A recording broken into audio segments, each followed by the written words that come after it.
Qué bueno que podamos estar otra vez juntos en esta oportunidad. Voy a estar hablándote del área espiritual, así que en tu cuaderno de vida plena podés buscar este área. Estábamos aprendiendo que el primer combustible espiritual tiene que ver con nuestra comunicación con Dios, recordás, con la oración. La segunda disciplina espiritual que aprendimos es conocer la palabra de Dios. A través de leer la palabra de Dios podemos conocerlo más a Él. Él nos habla a través de sus palabras, podemos conocer sus gustos, podemos conocer sus caminos y así podemos obedecerlos. Al conocer la verdad de Dios en su palabra, la mentira del enemigo se tiene que caer, tiene que quedar a un lado y entonces puedo comenzar a recibir las recompensas de incorporar esta disciplina espiritual en mi vida. La tercera disciplina espiritual que aprendimos, ¿te acordás? Era congregarnos. Aprendimos que esta disciplina espiritual nos permite animar a otros y también ser animados por otros hermanos. Al congregarnos enfrentamos una de las artimañas más difíciles de enfrentar que nos trae el enemigo, que es el hecho de sentirnos solos. El enemigo lo que intenta es separarnos del cuerpo y de las personas que van a potenciar nuestra vida. Todos estos estudios vos los podés encontrar en nuestro canal de YouTube, así que podés ticlear ahí abajo en el Centro Familiar Cristiano y podés volver a repasar todos los estudios de esta serie. La cuarta disciplina espiritual que vamos a ver hoy es el ayuno espiritual. Podés anotarlo allí en tu cuaderno de vida plena. Cuarta disciplina espiritual, el ayuno. Jesús dijo en Lucas 5, 33 y 34. Dice así el pasaje.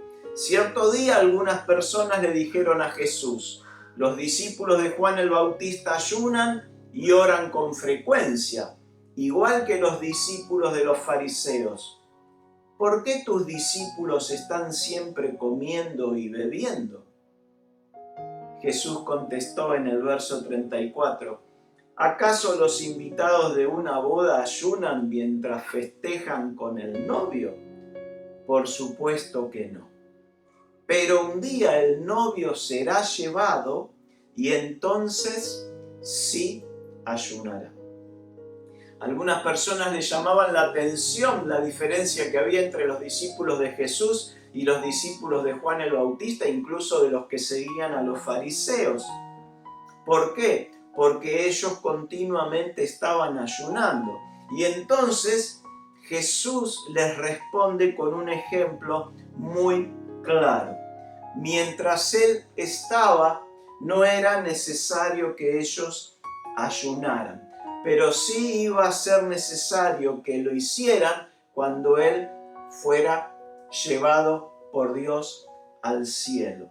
Esto nos deja claro que los que seguimos a Jesús tenemos la necesidad de practicar esta disciplina espiritual. Nosotros tenemos un cuerpo, un alma y un espíritu. Con mi espíritu me relaciono con el mundo espiritual. Mi espíritu humano me permite conectarme con Dios, relacionarme con Él.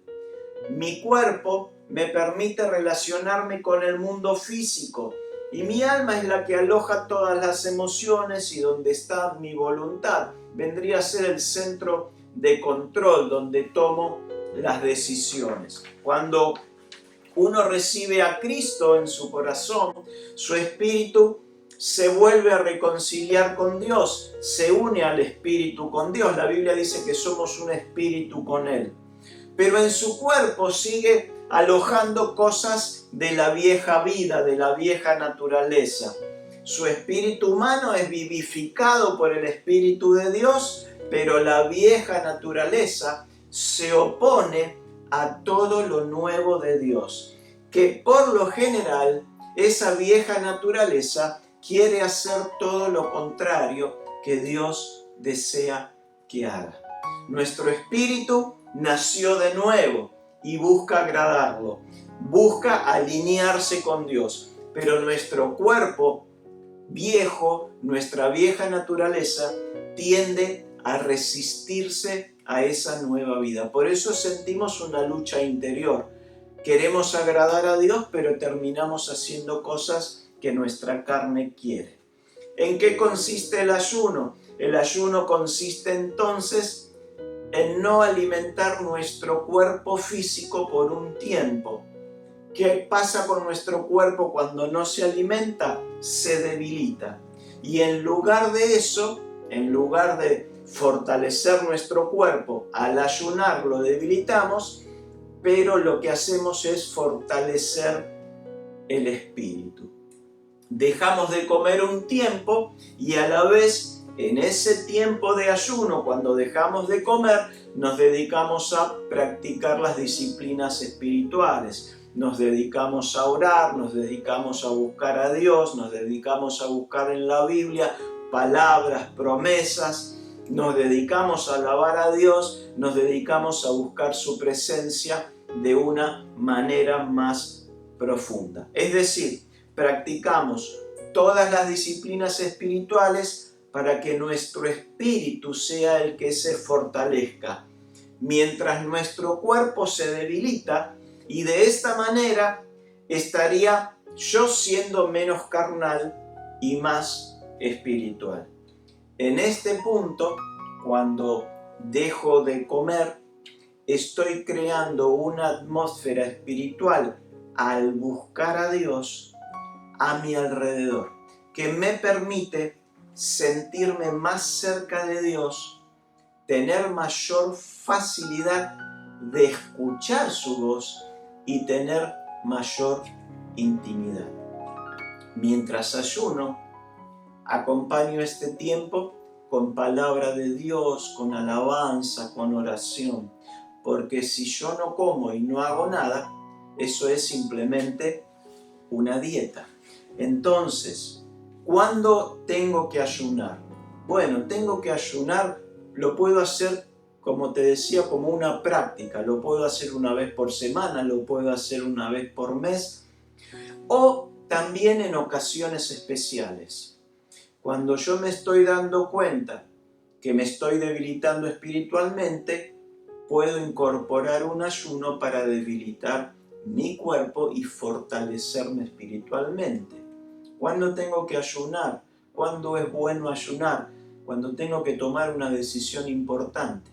La Biblia dice que mi corazón es engañoso, entonces es muy probable que sea mi propia carne la que me engañe y me haga tomar una mala decisión. Entonces, cuando yo tengo que tomar una decisión importante, puedo incorporar a mi vida esta práctica espiritual para que, buscando a Dios con intensidad, con mi carne debilitada, pueda conectarme espiritualmente con lo que Dios me quiera decir, que seguramente va a ser lo mejor.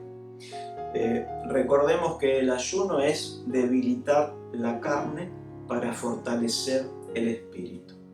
Y entonces, cualquier ídolo que se quiera meter en nuestra carne para engañarnos, si nosotros lo debilitamos, vamos a poder incorporar la verdad de Dios a nuestra vida.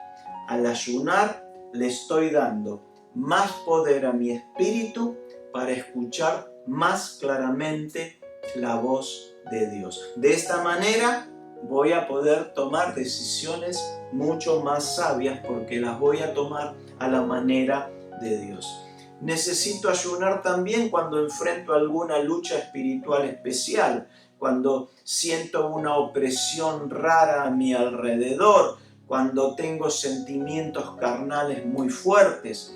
El ayuno es un arma espiritual que me permite a mí enfrentar mucho mejor este tipo de circunstancias. Entonces recuerda, el ayuno espiritual es una práctica, algo que debemos incorporar en determinados tiempos de una manera especial.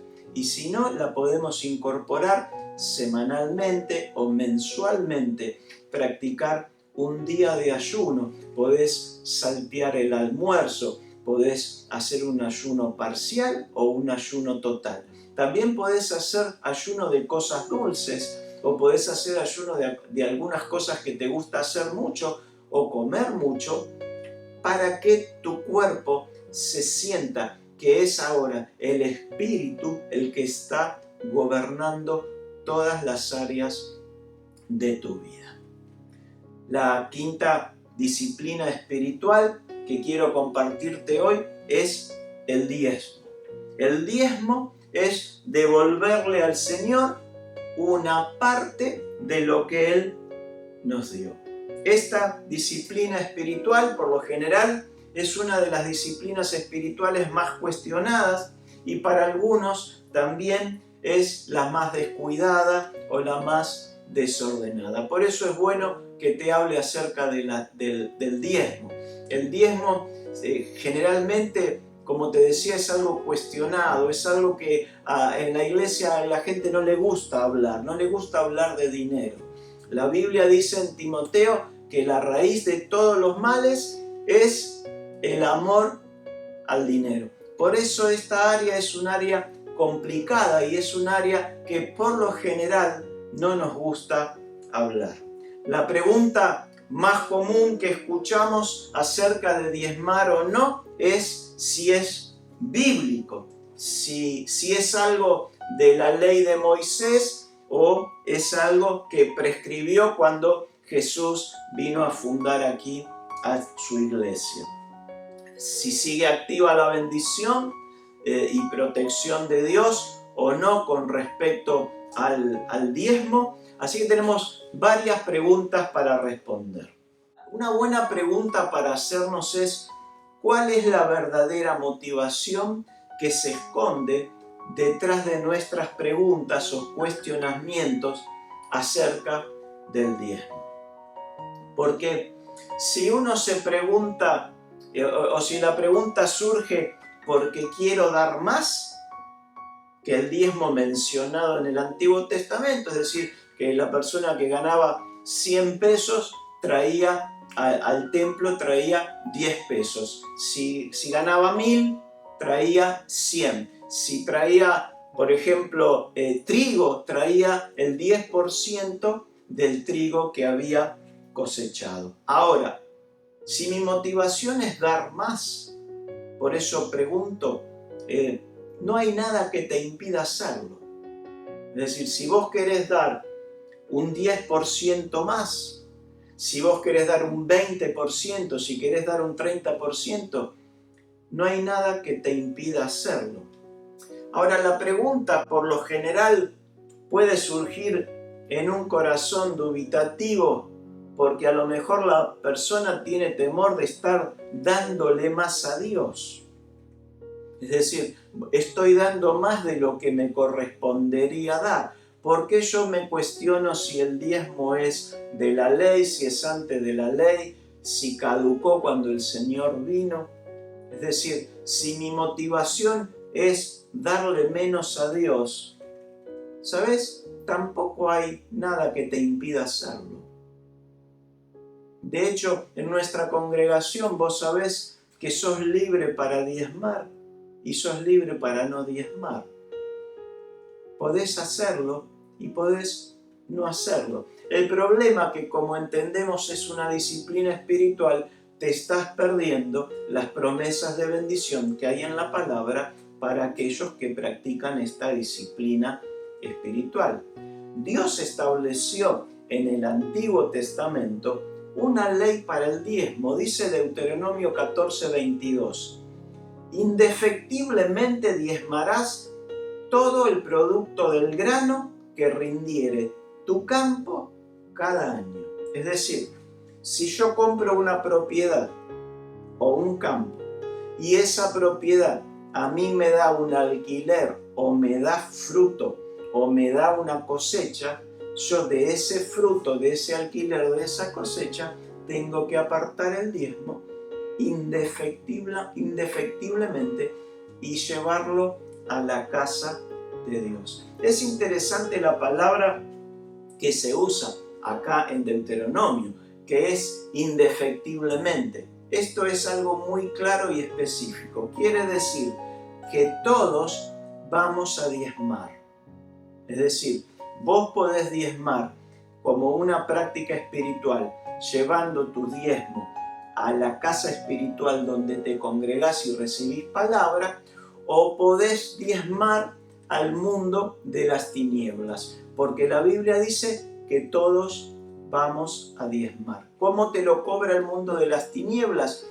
Te va a cobrar el diezmo de alguna manera, con medicamentos, te va a cobrar el diezmo con malas inversiones. De alguna manera el mundo de las tinieblas te va a cobrar el diezmo, porque dice la palabra que indefectiblemente vamos a diezmar. Entonces uno escoge si va a diezmar en la vida, apostando a las promesas de Dios, sabiendo que detrás de cada siembra que yo hago, Dios va a estar respaldando y bendiciendo, o sencillamente lo puedo estar haciendo como un ignorante en el mundo del mal. Como todo principio espiritual, es bueno ir a la Biblia para ver cuándo fue la primera vez que se menciona acerca de esta práctica espiritual.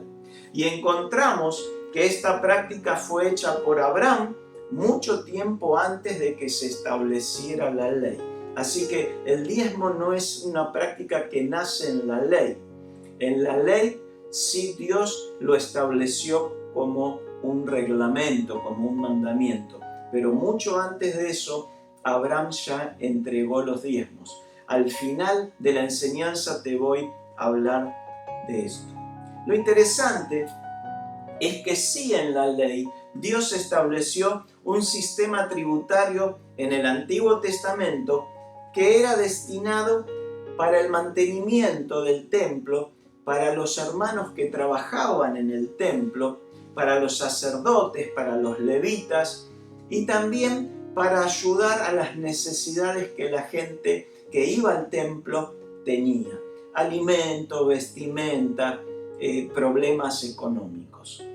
Si bien en el Nuevo Testamento no encontramos una contundente indicación acerca de continuar con esta práctica, Jesús en un momento establece que se podía hacer. Fíjate, en Lucas 11:42 le llamó la atención a los fariseos porque ellos estaban practicando los diezmos de la menta, de las hortalizas, pero tenían el corazón endurecido.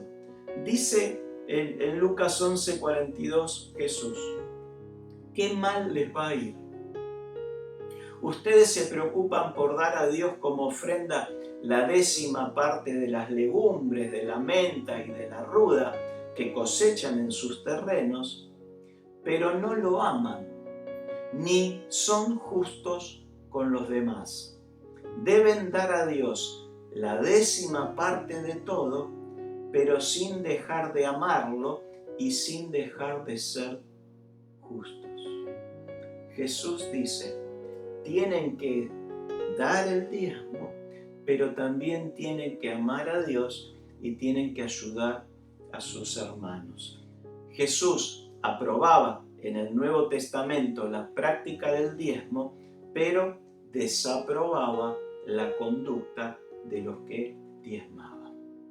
Ahora, si pensamos en las razones por las cuales el diezmo fue establecido por Dios en el Antiguo Testamento, vemos que esas razones permanecen en nuestros días.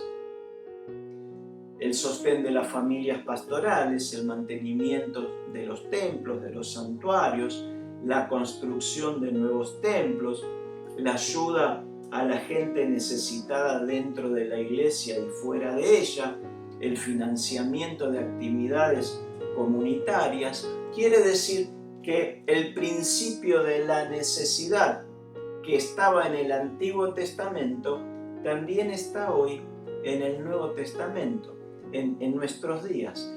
¿Por qué? Porque se practica prácticamente lo mismo que en el Antiguo Testamento.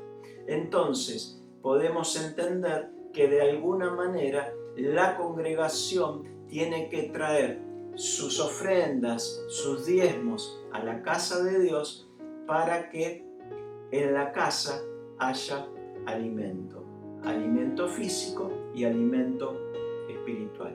De manera que las razones por las que Israel recibía los diezmos permanecen hoy en día. Ahora, nosotros hemos recibido el establecimiento de un nuevo pacto, el establecimiento de un tiempo de gracia, de mucha mayor riqueza y bendición que lo que sucedía en el Antiguo Testamento. Y entonces la pregunta que surge es esta: ¿es mi responsabilidad al diezmar mayor o menor? En este tiempo mi responsabilidad como un hijo de Dios bajo la gracia, ¿disminuye o aumenta? En el concepto financiero del Nuevo Testamento, no solo el 10% le pertenece a Dios, sino que todo lo que tengo le pertenece a Él. Todo lo que soy es propiedad de Dios. Por eso nosotros enseñamos en el Centro Cristiano que el diezmo básicamente prueba nuestra obediencia y nuestras limosnas, nuestras ofrendas, prueban nuestra generosidad. ¿Cuál es la promesa de practicar esta disciplina espiritual? Bueno, la encontramos en Malaquías 3, del verso 10 al 12. Dice así: traigan todos los diezmos al depósito del templo, para que haya suficiente comida en mi casa. Si lo hacen, dice el Señor de los ejércitos celestiales, les abriré las ventanas de los cielos, derramaré una bendición tan grande que no tendrán suficiente espacio para guardarla.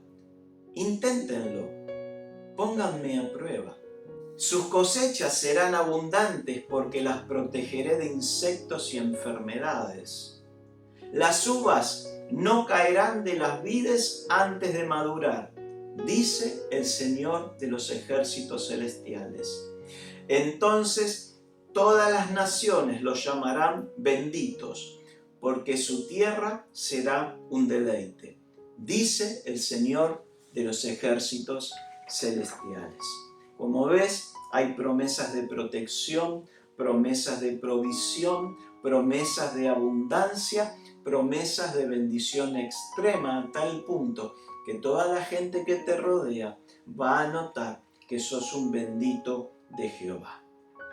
Como te decía, la primera vez que se menciona el diezmo en la Biblia es en Génesis 14. Lo encontramos a Abraham volviendo de recuperar sus bienes, que tuvo que ir a enfrentarse a algunos reyes malvados. Y en ese punto se encuentra con un sacerdote, el sacerdote Melquisedec. Dice Génesis 14, 18, y Melquisedec, rey de Salem y sacerdote del Dios Altísimo, le llevó pan y vino a Abraham. Melquisedec bendijo a Abraham con la siguiente bendición: bendito sea Abraham por Dios Altísimo, creador de los cielos y la tierra, y bendito sea Dios Altísimo que derrotó a tus enemigos por ti. Y dice el verso 20, luego Abraham dio a Melquisedec una 10ª parte de todos los bienes que había recuperado. Terminamos el estudio de hoy. Melquisedec bendice a Abraham. Era una bendición que Abraham estaba esperando, porque Dios le había dicho a Abraham que lo iba a bendecir, pero esa promesa de bendición todavía no se había llevado a cabo. Así que Abraham en este momento recibe la bendición prometida por Dios cuando le pidió que se apartara de su casa y que se mudara a un nuevo lugar espiritual. Ahora es bendito por el sacerdote Melquisedec.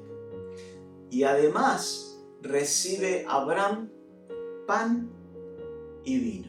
Fíjate que Abraham recibe un paquete espiritual de bendición.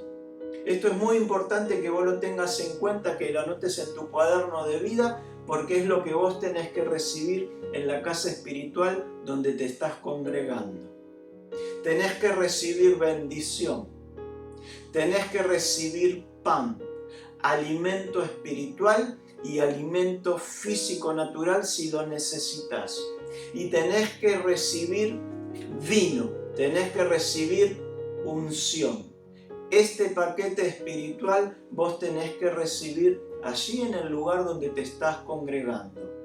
Y dice la Biblia que Abraham, al recibir esta bendición, al recibir el pan y al recibir el vino, le entregó a esa casa espiritual, en este caso al sacerdote Melquisedec, le entregó sus diezmos, le entregó los diezmos de todo lo que había recuperado. Luego que Abraham recibe este paquete espiritual de parte del sacerdote, le entrega en una actitud generosa y de reconocimiento a ese hombre de Dios los diezmos de todo.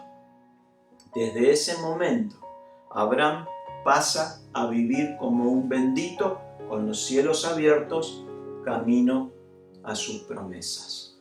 Dos disciplinas espirituales que podés incorporar a tu vida: el ayuno y la entrega de los diezmos al Señor. Te bendigo en el nombre de Jesús. Amén. Te entrego hoy, Señor, mi corazón, mi vida en gratitud y adoración,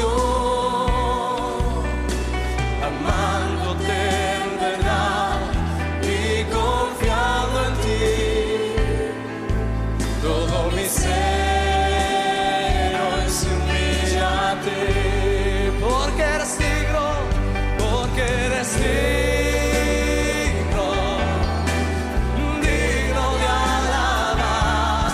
Eres digno, digno de adorar, mi Dios y Redentor, mi reconsolador.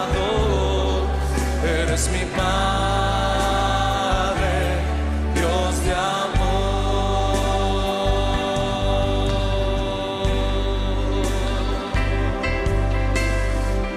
Oh sí, Señor, Dios de amor.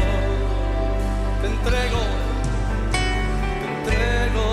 hoy, Señor,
mi paz.